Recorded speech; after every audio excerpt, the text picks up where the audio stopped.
Construir deveria ser a palavra de ordem na habitação em Portugal. De acordo com dados do Instituto Nacional de Estatística, foram construídas cerca de 115 mil novas casas no ano 2001.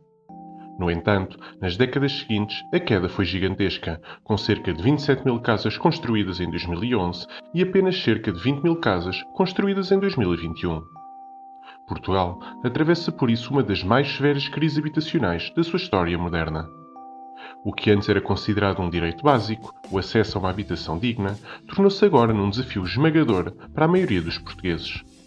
Os preços do mercado imobiliário em Portugal dispararam nos últimos anos para níveis insustentáveis, empurrando a classe média para as periferias longínquas das cidades. No primeiro trimestre de 2024, comprar casa em Lisboa tinha um valor médio de 4.190 euros por metro quadrado. Isto significa que um pequeno T1 em Lisboa, com apenas 50 metros quadrados de área, custava perto de 210 mil euros. A crise habitacional em Portugal pode ser atribuída à falta de novas construções acessíveis, mas também à especulação imobiliária, à crescente procura por parte de investidores estrangeiros ou à ineficácia das políticas públicas. Nos últimos anos, Portugal assistiu a um boom na construção de empreendimentos imobiliários, especialmente em áreas urbanas como Lisboa e Porto. No entanto, a maioria destes novos empreendimentos está direcionado para o mercado de luxo, destinado a um público-alvo com elevado poder de compra, frequentemente estrangeiro. Lisboa foi mesmo a cidade onde os preços das casas de luxo mais cresceram no primeiro trimestre de 2024. Segundo um estudo realizado pela consultora Savills, que analisou os preços em 30 cidades espalhadas pelo mundo, o valor dos imóveis do mercado residencial de luxo na capital portuguesa cresceu 4,2% entre janeiro e junho de 2024. O imobiliário de luxo, tipicamente localizado em zonas privilegiadas, tem pouco ou nenhum impacto na oferta de habitação acessível para a classe média e baixa portuguesa. Com a maior parte das novas construções voltadas para um segmento específico do mercado, a oferta de casas a preços moderados diminuiu drasticamente. A consequência é uma pressão crescente sobre as habitações existentes, o que faz com que os preços destas também subam. A especulação imobiliária é outro fator muito importante que contribuiu para a escalada dos preços das casas em Portugal.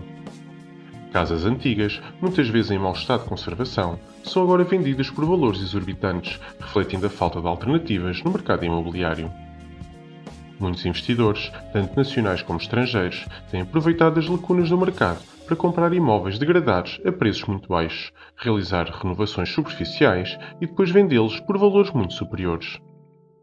Um dos principais agentes desta especulação são as próprias imobiliárias, que desempenham um papel significativo no aumento dos preços. Para uma moradia nova de 400 mil euros, por exemplo, o custo total dos projetos de arquitetura, estrutura, gás, eletricidade, saneamento e licenciamento na Câmara podem muitas vezes rondar os 10 mil euros. Este valor representa o trabalho de vários engenheiros e arquitetos, profissionais altamente qualificados, é, em muitos casos, significativamente inferior ao lucro obtido pelas imobiliárias. Com uma comissão de 6% sobre o valor da venda, uma imobiliária pode lucrar logo à partida 24 mil euros por uma venda de 400 mil euros, apesar do trabalho envolvido ser relativamente limitado. Este sistema cria uma disparidade evidente e incentiva as imobiliárias a inflacionar os preços, perpetuando o ciclo de aumento dos custos da habitação. A crescente popularidade de Portugal, como destino para estrangeiros, nómadas digitais e reformados, tem tido um impacto significativo no mercado imobiliário. Estes compradores, com poder de compra substancialmente superior ao dos portugueses, têm sido responsáveis por uma parte significativa das transações imobiliárias, especialmente em Lisboa, no Porto e no Algarve. Este fenómeno, que inicialmente parecia positivo para a economia portuguesa, revelou-se uma faca de dois gumes. Por um lado, trouxe investimento estrangeiro e dinamizou o setor imobiliário. Por outro, contribuiu para a inflação dos preços, tornando o mercado imobiliário ainda mais inacessível para as famílias portuguesas. Além disso, muitos destes compradores estrangeiros adquirem imóveis não para a habitação própria, mas como investimento, contribuindo para a especulação imobiliária. Na região da Grande Lisboa, o preço mediano das transações efetuadas por compradores com domicílio fiscal no estrangeiro superou, em 82,3%, o preço das transações feitas por compradores com domicílio fiscal em território nacional. Apesar de alguns esforços recentes para mitigar o problema, as políticas do governo têm-se mostrado insuficientes para travar a escalada de preços no mercado imobiliário. O Estado português tem evitado intervir de forma significativa no setor do imobiliário, seja por uma abordagem liberal que defende a não intervenção, seja por receio de perturbar o setor imobiliário e da construção. Esta inação permite que o mercado continue a operar com base no lucro máximo, ignorando as necessidades básicas dos cidadãos comuns. Um exemplo da ineficácia das políticas públicas é a quantidade significativa de imóveis abandonados ou desocupados, muitas vezes devido a questões de heranças não resolvidas. Estima-se que existam centenas de milhares de casas nesta situação em todo o país. Em Portugal, a legislação é relativamente permissiva, permitindo que estas casas permaneçam vazias durante décadas, agravando ainda mais a falta de habitação disponível para as famílias portuguesas. Além disso, a dificuldade em encontrar habitação tem levado a um adiamento de projetos de vida, como casar ou ter filhos. Os jovens, em especial, enfrentam enormes dificuldades em encontrar uma casa acessível onde possam viver, o que contribui para o aumento da imigração. De acordo com uma estimativa do Observatório da Imigração, 30% dos nascidos em Portugal, com idades entre os 15 e os 39 anos, deixaram o país em algum momento e vivem atualmente no exterior. São já mais de 850 mil portugueses. Esta situação é preocupante, pois pode levar a uma fuga de talentos e a um envelhecimento da população, com consequências negativas para a economia e para a sustentabilidade do sistema de segurança social. A crise na habitação tem também contribuído para o aumento da desigualdade social em Portugal, sendo que o mercado imobiliário, deixado à sua sorte, tem demonstrado ser incapaz de fornecer habitação acessível à sua população. A construção de habitação social é por isso uma necessidade urgente. Embora existam alguns programas em curso, a escala destes esforços é muito insuficiente para fazer face à procura existente em Portugal. Por isso, o Governo deve alocar mais recursos para a construção de habitação social, especialmente nas áreas urbanas, onde a pressão do mercado imobiliário é mais intensa. O Estado pode também intervir mais diretamente na questão dos imóveis abandonados ou presos em processos judiciais, agilizando os processos de herança e promovendo a venda destes imóveis em asta pública. Isso não só aumentaria a oferta de habitação, como também contribuiria para a renovação urbana e a revitalização das áreas degradadas. É crucial rever as políticas de alojamento local, que têm retirado muitas habitações do mercado de arrendamento de longo prazo, contribuindo também para a escassez de habitação acessível nas zonas urbanas. Embora o turismo seja uma parte importante da economia portuguesa, é necessário encontrar um equilíbrio que não comprometa o direito à habitação dos residentes locais.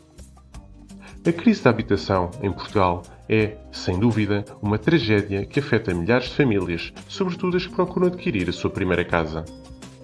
O resultado é um mercado habitacional caótico, onde os preços das casas e das rendas dispararam para níveis incomportáveis, tornando a habitação um luxo inacessível para muitos portugueses.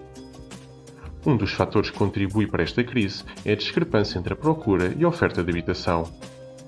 Em freguesias onde a procura é elevada e a oferta é limitada, os preços das casas sobem de forma exponencial.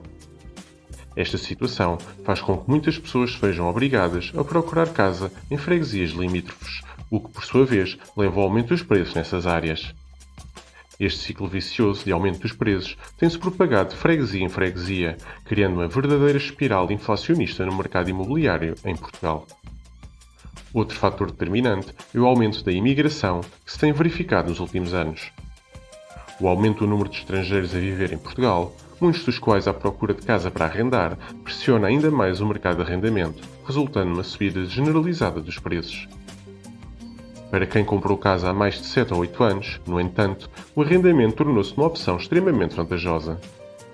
Por exemplo, se uma pessoa paga 300 euros ao banco pela sua casa, mas consegue arrendá-la por 1000 euros a várias pessoas que partilham a casa e os quartos, é evidente que irá preferir esta solução, especialmente se tiver capacidade para se endividar e mudar para outro local. A crise habitacional em Portugal também está fortemente associada à falta de mão de obra e de novas construções. A procura elevada por habitação não tem sido acompanhada por um aumento equivalente na oferta, devido à escassez de trabalhadores qualificados e à lentidão no processo de construção. Segundo dados do Instituto Nacional de Estatística, os custos da construção de habitação nova aumentaram 3,7% em junho, representando a maior subida homóloga desde março de 2023. Este aumento é justificado pela subida dos custos de mão de obra, que aumentaram 8,4% nesse mês. A inflação afetou não só o custo de vida, mas também os custos materiais e salários na construção civil, tornando as novas casas e apartamentos extremamente caros. Por outro lado, o contexto familiar moderno também desempenha um papel na crise habitacional. Há 30 anos, era comum que duas pessoas namorassem, casassem e fossem viver juntas numa casa.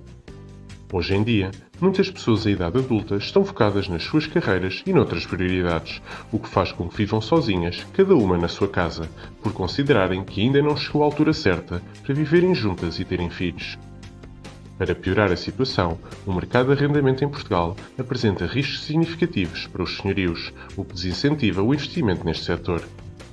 Se o inquilino deixa de pagar a renda, o senhorio é obrigado a continuar a pagar todas as despesas associadas à sua propriedade e pode demorar vários anos até conseguir expulsar o inquilino incumpridor. Com alternativas de investimento mais seguras e rentáveis disponíveis, muitos investidores evitam o mercado de arrendamento, contribuindo para a escassez de oferta. Todas estas questões criam um ambiente de desespero para quem procura comprar a sua primeira casa. Esta crise não afeta apenas a economia, mas também a coesão social e a qualidade de vida dos portugueses. A crise da habitação em Portugal é uma tragédia porque é o resultado de vários fatores que tornam a habitação inacessível para grande parte da população. Por outro lado, muitos portugueses não possuem o conhecimento necessário para tomar decisões financeiras informadas, especialmente em questões tão complexas como a compra de uma casa. Em primeiro lugar, muitos portugueses não têm uma percepção clara do verdadeiro custo do empréstimo imobiliário. A falta de compreensão sobre a gestão de finanças pessoais, a poupança a longo prazo e os mecanismos de crédito de habitação torna a população vulnerável a práticas abusivas e a decisões que podem comprometer o seu futuro financeiro. Ao focarem-se apenas na prestação mensal paga aos bancos, podem subestimar o impacto dos juros ao longo do tempo, levando a um endividamento insustentável. Esta falta de preparação financeira também se reflete na baixa taxa de poupança em Portugal. Sem uma cultura sólida de poupança, muitas famílias encontram-se numa posição vulnerável, sem reservas suficientes para fazer face a imprevistos, como uma crise económica ou uma perda de emprego. A consequência é que, em situações de emergência, são obrigadas a recorrer ao crédito pessoal, aumentando ainda mais o seu endividamento e agravando a sua situação financeira. Perante este cenário, a educação financeira surge como uma ferramenta essencial para mitigar os efeitos da crise da habitação em Portugal. Capacitar a população com conhecimentos básicos de gestão financeira pode fazer toda a diferença entre uma decisão informada e uma escolha precipitada que comprometa o futuro financeiro das famílias portuguesas. A educação financeira deve começar nas escolas, com a introdução de conceitos como poupança, investimento, crédito e gestão de dívidas, preparando as gerações futuras para enfrentar os desafios do mercado imobiliário de forma mais consciente. Através de uma melhor compreensão do mercado imobiliário e das suas próprias finanças, os consumidores podem negociar melhores condições de crédito à habitação, optar por soluções de habitação mais acessíveis e planear o seu futuro de forma mais sustentável. Sem uma intervenção eficaz e coordenada que aborde todos estes problemas de forma integrada, a crise da habitação em Portugal continuará a agravar-se, com consequências cada vez mais devastadoras para os portugueses.